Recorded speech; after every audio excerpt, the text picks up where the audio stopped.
All right, so for today's video, we're going to be talking through a functional screening examination for the lower extremities, specifically looking at the hip, knee, and foot and ankle, recognizing that really any of the tests and measures that we're about to walk through can be utilized in terms of screening and looking at functional demands of these joints as you move into the lower extremity. Could be used for the hip, could be used for the knee, could be used for the foot and ankle before beginning a more formal joint-specific objective examination. And so recognize that these could all be utilized, or you could use them as more of an a la carte menu, taking that which you think most is applicable based on the comparable sign, the reports of discomfort or pain, or reports of ADL or functional limitations. So let's go ahead and dive in as we look at these specific special tests and measures. To begin with, we're going to look at a totality of willingness to move. And so this begins as the individual walks back to the treatment room. As they enter the clinic, you can begin that visual observational assessment at that very beginning. Part of what goes into that as well is gait. And so we may ask our patient to walk over a defined area several times. As they do that, we can look at that from a sagittal view. We can look at it from a frontal plane view. We can even look at it from a transverse plane view. And things that we're looking at are really head to toe, looking at how they contact the ground, foot, and ankle. Is there an inward or outward variation of foot and ankle, or what we might say too many toes sign? The position of the knee, more genuvarum, more genuvalvum, or even if we're in more of the frontal plane, a degree of genu recurvatum. As we look at the hip, the foot and ankle will tell us a lot about the hip. A lot about in terms of equal stance or weight bearing left to right, even into the trunk, arm swing, posture, spinal curves. There's a lot of information that we can get from gait, and as we look at our right versus our left side. Additionally, once the individual has completed gait, we can look at several other components, and we're going to begin with a squat. So we're going to have our individual come to kind of the middle of our treatment table here. We'll have them turn about 90 degrees, perfect. And with a squat, we want to ask the individual to squat as they would normally do. There's kind of a couple ways we can look at this. We could ask them to pick up something off the floor, or we can have them perform more of a double limb squat that we may demonstrate. And it's a little bit of an open to interpretation aspect. So sometimes I will place an object on the floor and say, if you had to squat down to pick that up, say it was a basket of laundry or something heavy, how would you demonstrate that? And then we can allow the patient to do that. As they do that, we can visualize what strategies they utilize. If there was any hesitancy or if there was any pattern of movements that may be slightly varied than what we would expect. From there, we can also look at their ability to do a double limb squat repetitiously. So we may ask them to do it 2 to 3 times, looking at fluidity of movement, smoothness, again, is there any hesitancy or fear of movement? And then we can also ask them to do a single leg squat. Now there's some debate among clinicians about how best to demonstrate this. Is it a squat where one leg is fully off the ground? Is it a squat where they're slightly behind so it almost becomes more lunge-like? What many clinicians will do is they'll actually use the table as a guide. So they'll have the patient back up a little bit, provide what we might call a kickstand, where they can use their heel to balance just a little bit, but then their stance limb begins to take the brunt of the weight and the force, and then have them go through a single leg squat just to where their seat touches the table, and then come immediately back up for a total of 3 repetitions. Good. From there, we would have the individual switch sides. So now their right leg is going to become their stance or weight-bearing limb. They get the kickstand or a little bit of assistance on the left side. And we have them go through that again for a period of 3 times. Things that we're looking at are the overall quality of movement, if there's any pain that's reported or reproduced, as well as their ability to control and sequence the motion from a motor control standpoint. From here, we can now look at a couple other tests, such as the single leg stance or a balance assessment. Best to do it on a firm surface, typically unshod outside of shoes or socks, and then have the individual perform it on whichever side they want to start with. And so you say, pick a side Now, if you balance on one leg, we're going to hold this for approximately 30 seconds. From here, you can identify whether or not the individual is abducting an arm to help with center of mass and balance, if there's a significant amount of postural sway, if they're having to adjust gaze for gaze stability, if there's a whole bunch of movement kind of down at the foot and ankle, or even gripping of the toes as they look to really hold on to the floor. If you want to increase the challenge, you can also have them close their eyes. And oftentimes what you'll see is as we start to play with some of those other balance systems, you'll increase the postural sway that occurs. You can then have them switch and reproduce this on the opposite side. If a concern is a fall risk, ensure you're guarding or doing this next to a sturdy object that allows you to best protect your patient. Next, we can look at some more dynamic activities, things that we might consider to be more plyometric based when we look at things such as storage and release of energy.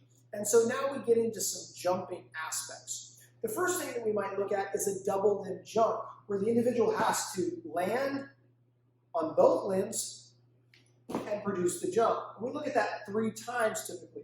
And so we'll ask our individual to jump 3 times.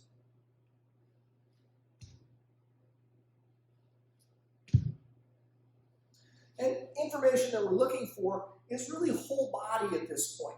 Are they landing symmetrically? Are they taking off symmetrically? Are they shifting their weight one side to the other?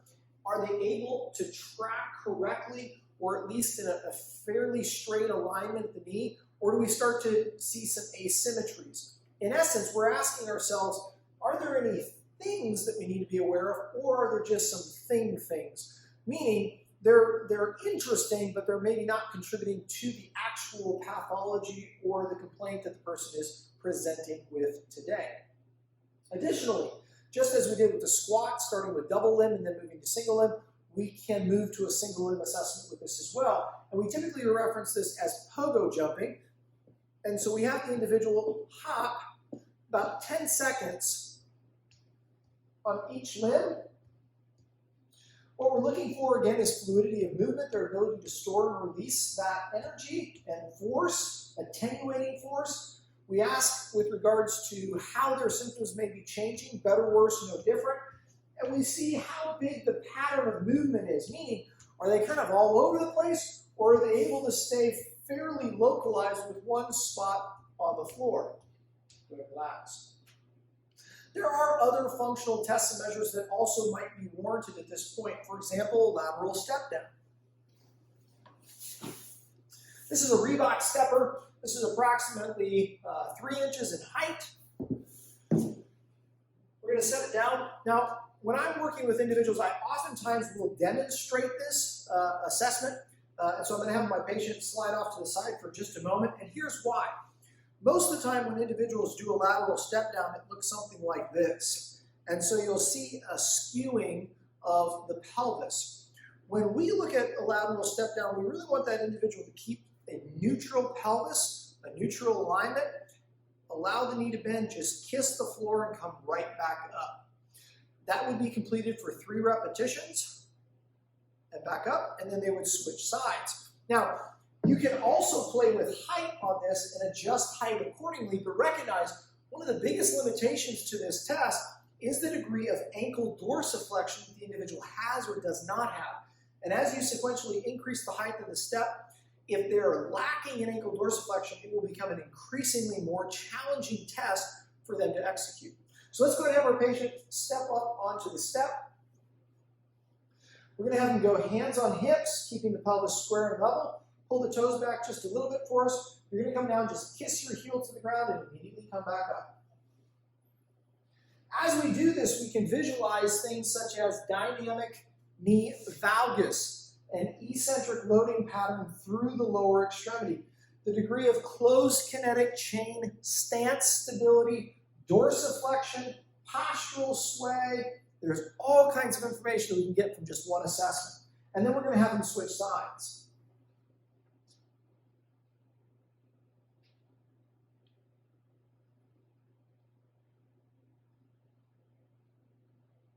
As we do with most of our tests, we're always comparing side to side.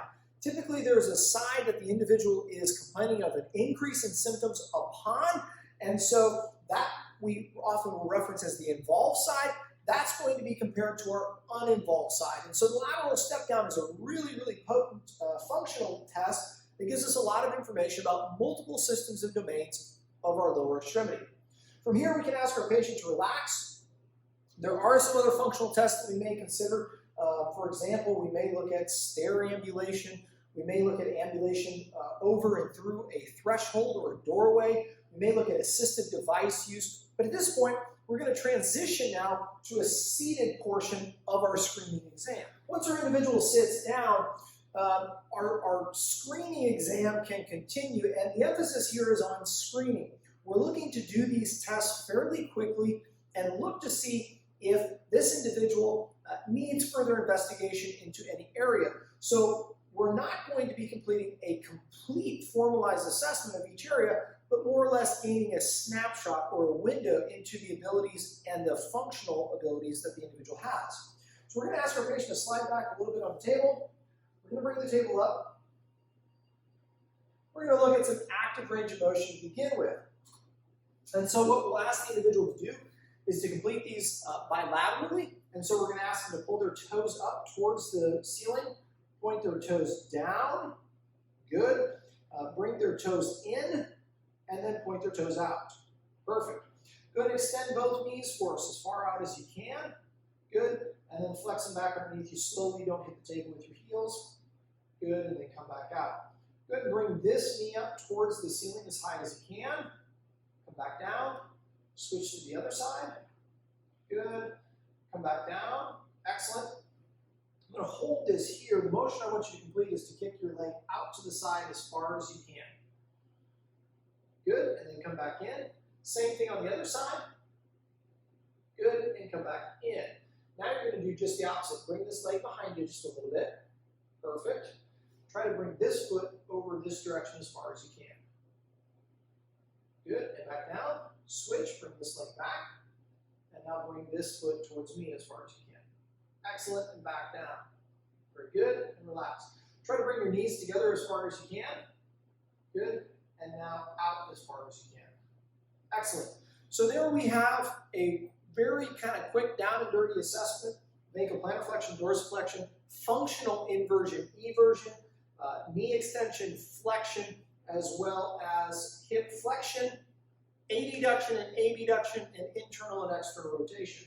Are we missing a few? Yes. But that at least gives us a good window into whether or not there's any symptoms that are being provoked, or if there's any limitations or restrictions that we need to be aware of. While the individual is still in a standing position, is a great time to potentially execute manual muscle tests and or additional neuro screening, such as a sensation or peripheral dermatome assessment. You may choose to assess reflexes with a quick reflex hammer. Very quickly, you can look at S1, 2, L3, 4 on both sides. What that might look like is this. Nice and relaxed. Good. And nice and relaxed.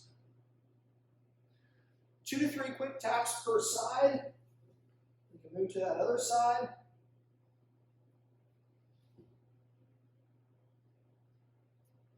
And if you get a blunted response or we're unable to elicit, that's okay. It may be user error, or it may just be an individual that's hyperreflexive. If we find the exact same result on both sides, it's likely that the individual is hyperreflexive. We may look at some other areas that are a little bit easier to elicit. Additionally, there may be 1 or 2 other areas that we may look at, such as protective sensation, if the individual has diabetes, or other tests and measures. At this point, though, we're ready for our individual to lie in a supine position. So we're going to ask him to lie down on his back. And we're going to now look at several tests and measures that corroborate what we just looked at in terms of active range of motion. And it can be done fairly quickly, so long as we're not finding restrictions or areas for further consideration. First thing we look at is straight leg raise. Be careful with this not to go too far. Often oftentimes it's a good idea to do this actively before passively. You can increase dorsiflexion, hip internal rotation, or adduction if you want to also look at any neural tension. Additionally, if you're concerned about hamstring length, bringing them up to 90, and then looking for that end range, soft tissue stretch, you can then take your measurement here for a 90-90 hamstring length assessment. We look at hip flexion, internal rotation, external rotation, knee flexion, knee extension end range, dorsiflexion, knee extended, we'll look at momentarily in a knee flex position, as well as plantar flexion, and then also the ability of the digits or the phalanges to move. And we look at inversion as well as eversion. This would be accomplished on both sides. We would complete this all on the right side as well. Straight leg raise is greater than 70 degrees. Again, we could also assess neural tension at this point. We now can perform an assessment of hamstring length.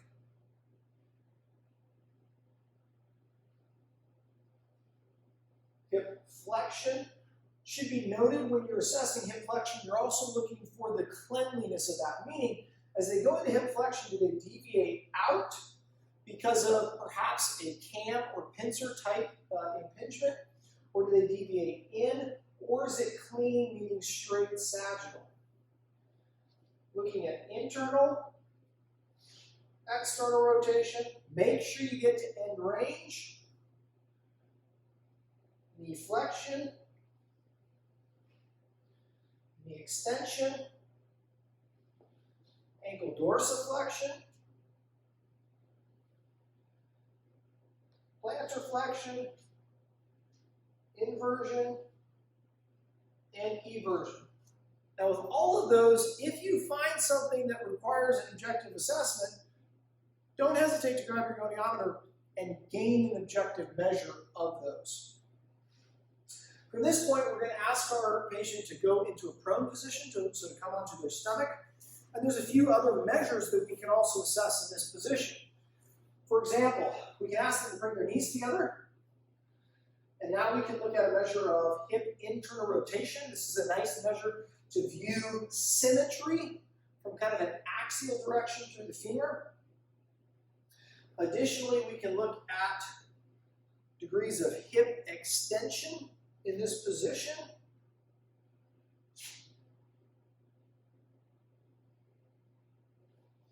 As well as now with the hip in a neutral position, degrees of quad length, or what we may say muscle length tension.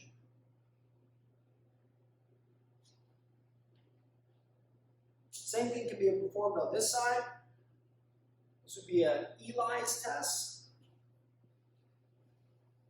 or a prone knee bend if we're looking at neural tension. And again, we can look at hip extension both with the knee bent, or we can also look at it with the knee extended. Additionally, we noted that the knee was extended with dorsiflexion. We now need to look at that with the knee flexed, as the triceps sura is a two-joint muscle. When we flex the knee to this position, we now prioritize the soleus in terms of range of motion.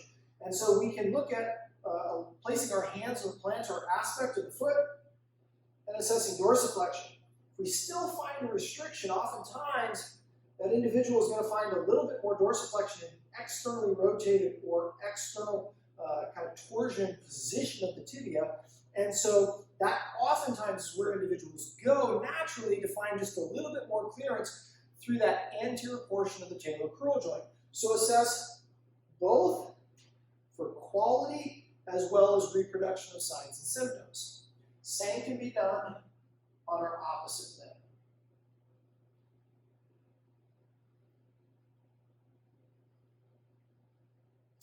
At this point, there's obviously other things that we could look at that we haven't yet assessed. go ahead and sit on up.